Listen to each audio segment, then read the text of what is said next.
into that kind of reconnaissance grouping.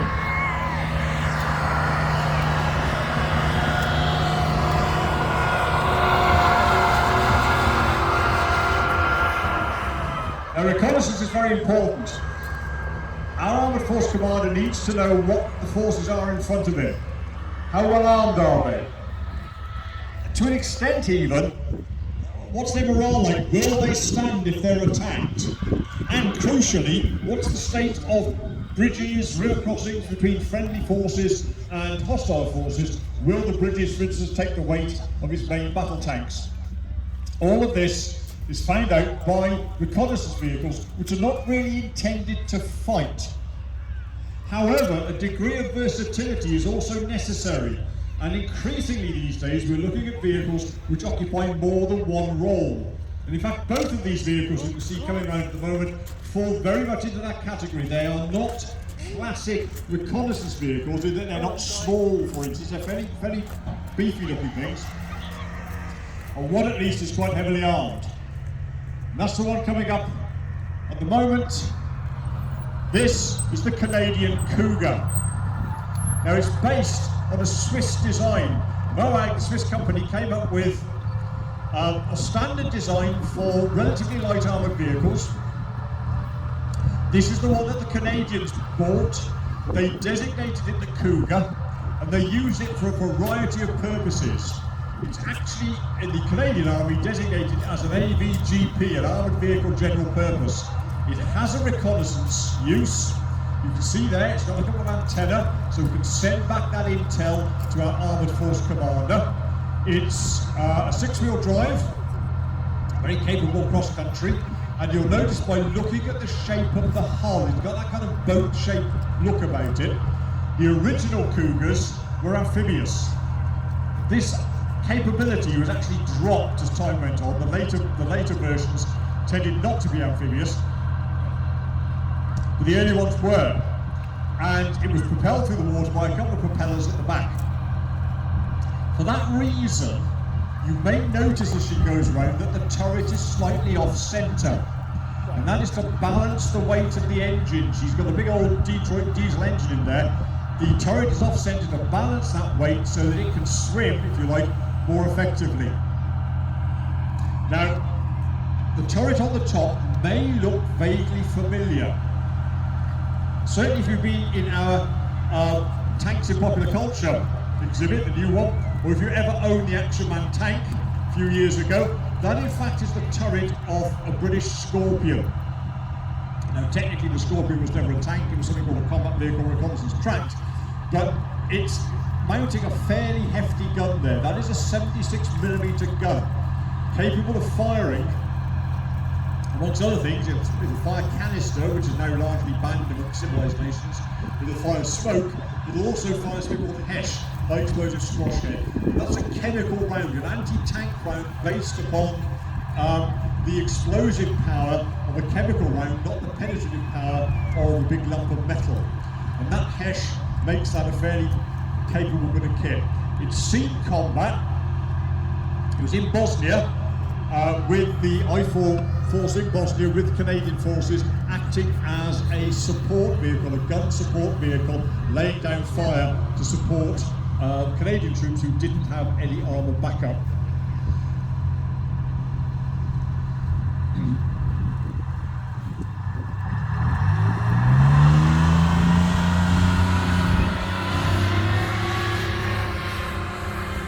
Also carries a couple of extra men in the back there, so it's capable of carrying maybe a mortar team or a heavy machine gun team as well as the crew. So it really is this sort of multi-purpose vehicle.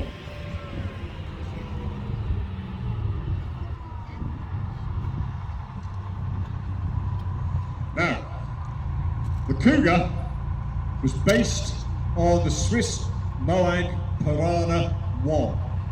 They brought it in from Switzerland in the 1970s. Switzerland decided to produce a lightly armoured, quick, versatile vehicle.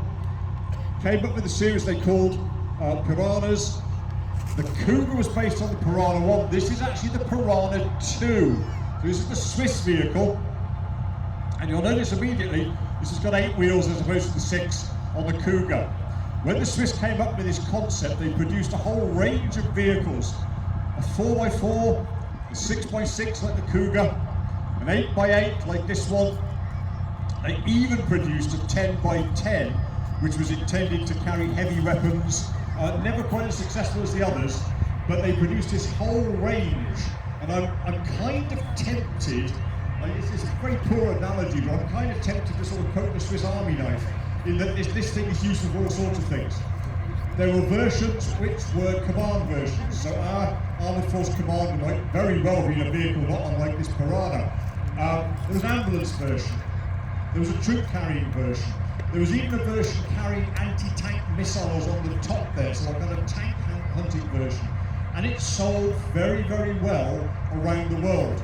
21 nations bought examples of the Piranha 1, 2, 3, and either used them as they were or adapted them to their own use. So the Canadians bought the Piranha 1, which they turned into the Cougar. This is the Piranha 2. This was bought by Australia and New Zealand. The Australians put a turret on the top, not unlike the Cougar's turret. They called it the ASLAV, the Australian Light Armoured Vehicle. Right? The New Zealanders did the same thing with not such a catchy acronym. They were called New Zealand Light Armoured Vehicle. And the idea was that they were used for a variety of purposes, for patrol purposes, for recce purposes, even to an extent for carrying troops in and out of battle. The Americans bought the Piranha 3, and they based their Striker infantry fighting vehicle on the Piranha 3. So really what we're looking at here is the basis of a whole different set of vehicles scattered around the world.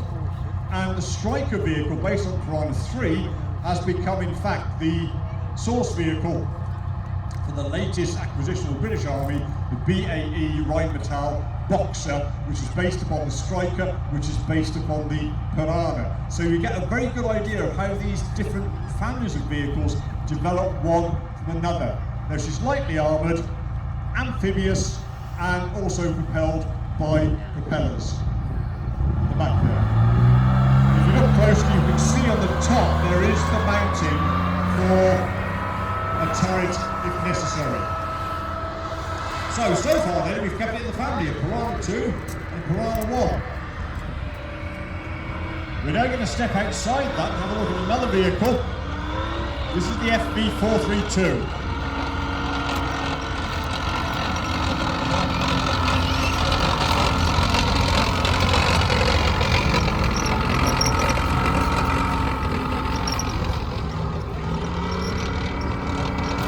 There's one very immediate difference between the 432 here and the Cougar and Piranha we've just seen. This is a lot noisier. So one of the great advantages of wheeled vehicles is they tend to be quiet, they tend to be fairly cheap to make, and they tend to be fairly easy to transport by air. This is an entirely different sort of beast. This is 15 tons, so a fairly chunky vehicle to move around. Dates back from the 1960s.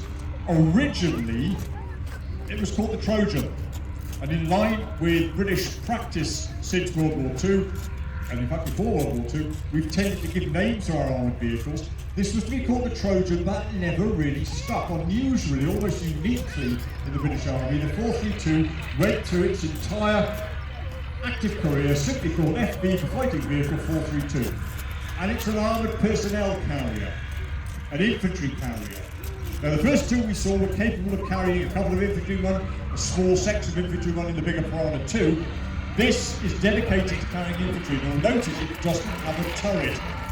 Like the Cougar, the original Trojan did have a turret, had a cannon in there, but that's not the main weapon of this vehicle. It's not a fighting vehicle, it's what might be described as a battlefield taxi. Its job is to take infantry safely into combat, to drop them off, to allow them to do their thing, hopefully successfully, and they will then climb back in and be carried safely off the battlefield. Now, in fact, ladies and gentlemen, I can see the main weapon of this 432 making its way towards it now. Here we can see, ladies and gentlemen, the Bovington Volunteers. Give them a cheer! Hey, there they are. Each one of those hardened warriors has trained for 40 minutes to take part in this display. Now, the main idea behind this is it is an infantry carrier. It carries a rifle section. Now, you may be sitting there thinking, well, hang on, wait a minute. I've paid my money to get into the tank museum. He's persuaded me that reconnaissance is quite useful for tank units, which it is. I can kind of see the value of versatile, adaptable, light armoured vehicles, which are very easy to deploy, which can stand in for the tanks, maybe sometimes like the Cougar, to provide fire support like the tanks. Why am I looking at an infantry vehicle? Well, the answer is that infantry and tanks have this kind of symbiosis, symbiotic relationship. They each depend on each other. If you're an infantryman, you depend on the tanks to smash through the enemy line, to give you mobile firepower. These are the attacking vehicles. This is why the Ukrainians were so anxious to get their hands on modern NATO standard tanks, because they were looking to launch an offensive against the Russian invaders. Tanks rely on infantry to deal with one of the biggest threats to tanks since the back end of World War II, and that is the individual soldier with a shoulder-launched anti-tank missile, lurking in their hedgerows, lurking in a village, in a house, in a little copse or wood alongside the line of advance. The infantry are there to flush those guys out, right? At the end of World War II, we discovered that a 15-year-old Hitler youth on a bicycle with a Panzerfaust was capable of taking out a Sherman, no problem at all. So we need infantry to flush those folk out of the way. In the First World War, tanks advanced at walking speed, about 2 miles an hour, 2.5 miles an hour across no man's land. The Tommies could keep up with them, no problem at all. By World War II, tanks were faster. So the Americans and the Germans put their infantry into half-track armoured personnel carriers, the M3 series, the Hanomag series of the Germans. They were fine, they weren't as good as the tanks cross-country, but they were better than the lorries that we tended to rely on during World War II. Their singular problem was they were both the American and the German versions were open-topped. This is fully enclosed. This is a beast from the 1960s, and by that stage, every country building armour was building a fully enclosed armoured personnel carrier, largely to protect the infantry from the ravages of a nuclear, biological or chemically contaminated battlefield. So this is the 432. I'll just get out of the way.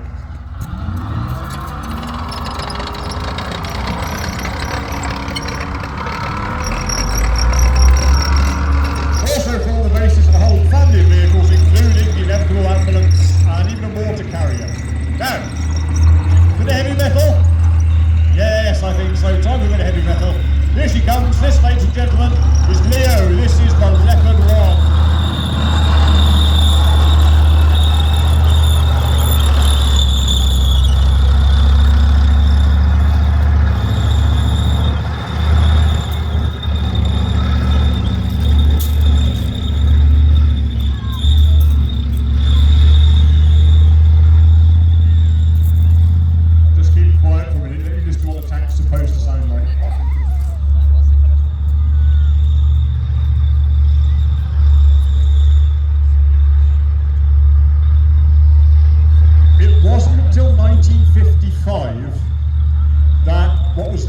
Germany was allowed to build a tank after World War II.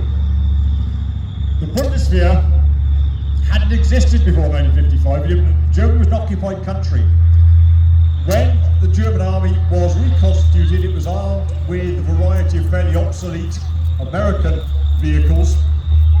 And then, in the beginning of the 60s, they designed their own tank, and sticking with the tradition that had developed during World War II, they stuck with a big cat name. So this is the Leopard. Leopard 1. And believe it or not, ladies and gentlemen, this old lady dates back to 1965, and I have to say, I think she's wearing it well.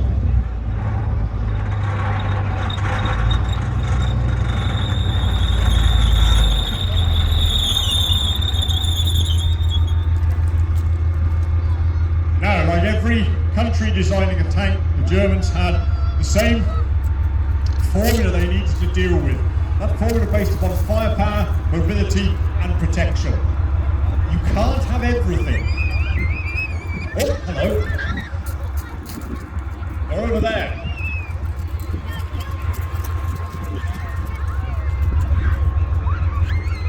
That's it, stick a couple of rounds in them, that'll wake them up. You can't have everything. If you want a big gun, you need a big turret. That makes for a heavy vehicle, which makes for a slow vehicle. If you want a heavily armoured vehicle, again, makes for a heavy vehicle, makes for a slow vehicle. If you want a quick vehicle, you have to make compromises. Now, the Germans had been at the forefront of the development of what's become known as chemical armour defeating rounds. You remember that 15-year-old on the bicycle with the Panzerfaust? The Panzerfaust, the kind of German version of the bazooka, operated on that sort of principle, the chemical explosion against the outside of the armour, a lethal tank-destroying weapon. And they realised that as everybody else was busily building them and creating tank shells which worked on the same basis, that perhaps their best defence was not to be there when the bad guys fired. So they went for speed over everything else. This Leopard will quite easily do 40 miles an hour, easily, which doesn't sound a lot, but for an armoured vehicle weighing 40 tonnes, that's quite impressive. Now you'll notice, 40 tonnes. Our Tiger 131 in there, our famous Tiger 131 weighs 55 tonnes. That's 40 tonnes. Maximum armour on here, 70 millimetres. Maximum armour on Tiger 131, 120 millimetres. So the Germans have sacrificed armour protection for speed. What they haven't done is sacrifice firepower. That gun you saw there, that's the British-built L7 105mm. It's a very, very capable bit of kit.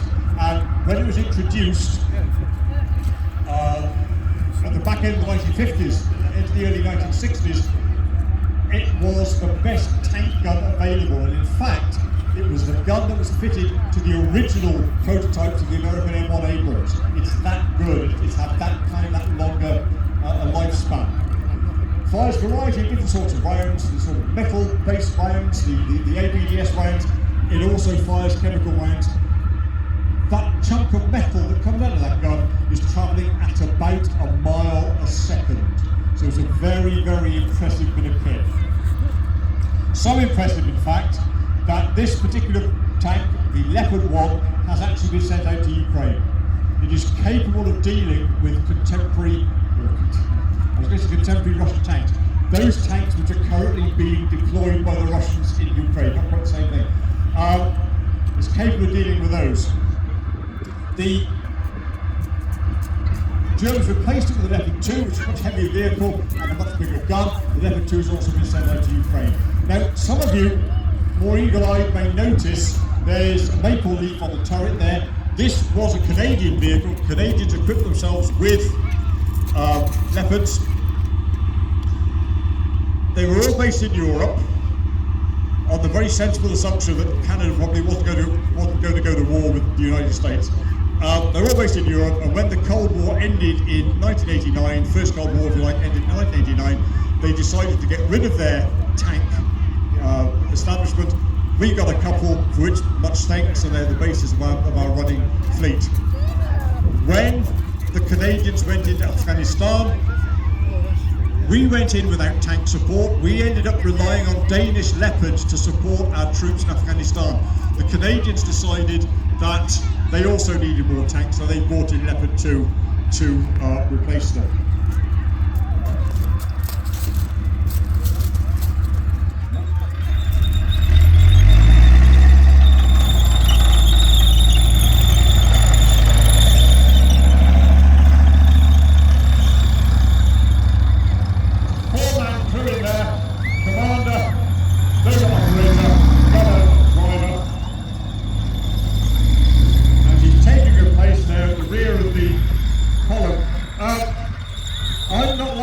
Ladies and gentlemen, that column is a bit vulnerable. If there's one thing we should have... Hang on, who's this? It's a Mauritanian, ladies and gentlemen. It's a Mauritanian bazooka man, and he's taken position to fire at the Leopard. And he's hit it in the rear of the turret. My goodness! This is bad news, ladies and gentlemen. Come on, disperse, guys. You need to get out of there quickly. Right, indirect fire from Mauritanians. Obviously, got some artillery sighted somewhere fairly close. This is not good, ladies and gentlemen. We've got a rogue bazooka man somewhere abouts here. And we already know that the armour we've got deployed here is not particularly heavy. That Leopard is going to have to rely to some extent on its speed, which, as you can see, is pretty impressive. Now we're going to need to deal with this. Now, oh no, it just gets worse, ladies and gentlemen. The Mauritanians have got some armour. Boo! Yes, down the Mauritanians. Boo! Oh, well, good booing there from somebody. Yeah, admittedly, the armour's nearly as old as I am, but it's still pretty effective. This is the Albus Saladin, ladies and gentlemen, and interestingly enough, it's mounting the same gun, give or take, as is mounted on the Cougar. It's got that same 76mm, capable of firing chemical rounds, Hess rounds. Oh, come on, now, will you stop that ridiculous behaviour? For goodness sake, ladies and gentlemen, let's show what we think of it, shall we? Boo! Down with the Mauritanians. I don't know. Fly the Jolly Roger. He won't be so jolly when we get around him, I tell you. Now, ordinarily, we probably call the British Army to deal with this invasion, but they're a bit busy in the Baltic states and what have you, so it looks as if, yes, we're going to deal with this ourselves, ladies and gentlemen. We're going to send out our reconnaissance, our recce vehicles, so the Cougar's coming out, and the Piranha is backing him up, big brother if you like, is backing him up, just to get the eyes out there, get some eyes on that bazooka man. There he is, I can see him again. Hello, he's taken a, I don't know what he's aiming at.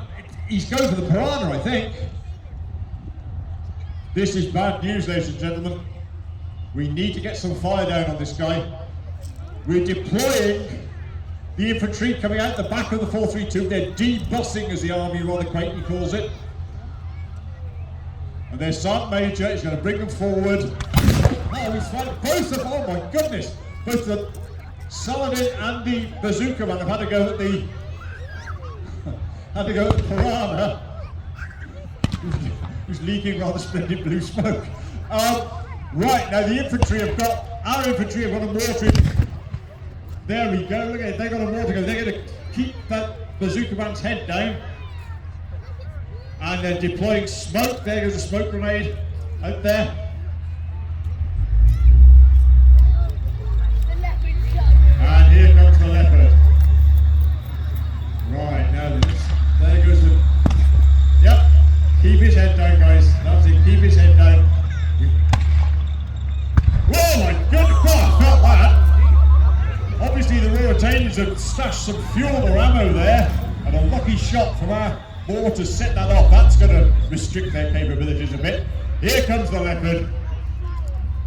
Now that 105, oh, fish, well done. Have a cheer for the old Leopard, shall we?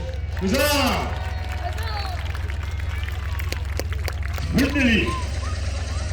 Right, now, that's ruffled. Oh my goodness.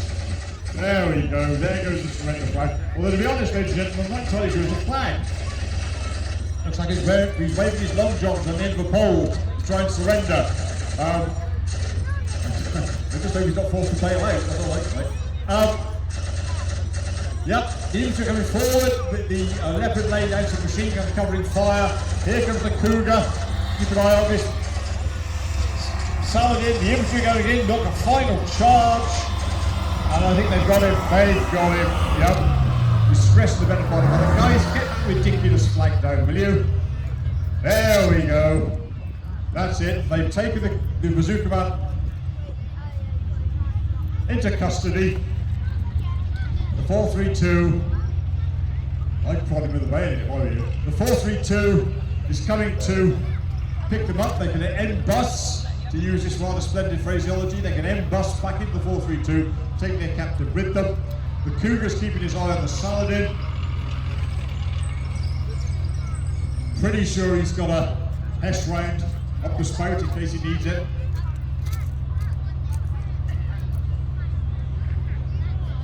And they were so quick, I've missed that. They've raised the Union flag, ladies and gentlemen. Huzzah! God save the king. Never thought of himself say that. And here comes the Piranha. Luckily, not as badly damaged as we'd feared.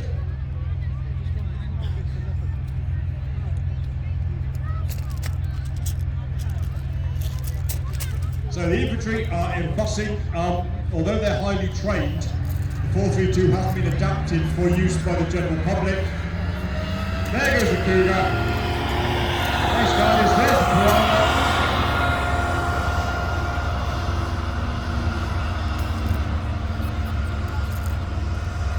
And you thought Toblerone was the best thing that came out of Switzerland, didn't you?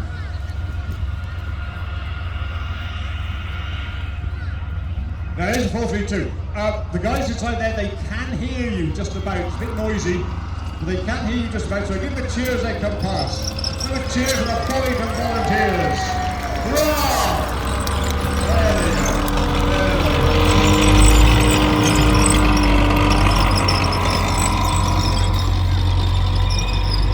The Saladin is limping off, I can see. Famously robust, the old Saladins. In the unpleasantness in Aden back in the 60s, one of them limped off the battlefield on 3 wheels. So it's a 6-wheel, 4-wheel steering, it went to run on 3 wheels. But here comes the Leopard. Just listen to that engine there.